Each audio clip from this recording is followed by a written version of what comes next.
बिजली कंपनियों में संविदा विद्युत कर्मी बहुत कम वेतन पर काम करते हैं। उनकी मांगों पर व्यवस्थापन ने कई बार चर्चा हुई, महज वादे पूरे नहीं होते हैं। इसलिए एमएसईबी वर्कर्स फेडरेशन, कंत्राटी कृति समिति व स्वतंत्र मजदूर संगठन की ओर से चरणबद्ध तरीके से आंदोलन किया जा रहा है। 29 फरवरी को संविदा कर्मियों ने रामनगर स्थित मुख्य विद्युत वितरण कार्यालय के सामने प्रदर्शन किया और प्रबंधन के खिलाफ नारेबाजी की।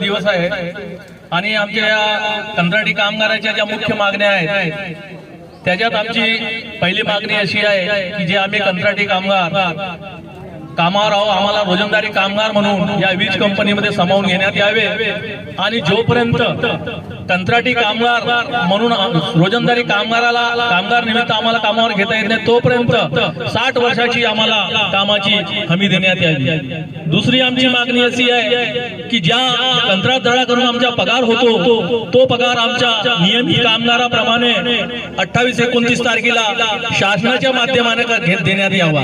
तिसरी मागणी आमची अशी आहे की आमच्या कंत्राटी कामगार हा लाईनवर काम करत असताना अपघात होतो आणि त्याच्या परिवारासाठी फक्त 4 लाखाचा विमा काढलेला आहे, त्या ठिकाणी आमच्या 20 लाखाचा विमा आम्हाला देण्यात यावा अशी एक आमची त्यात मागणी आहे।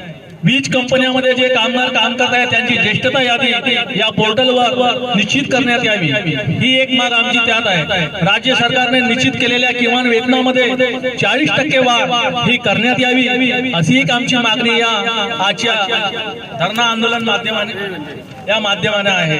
आणि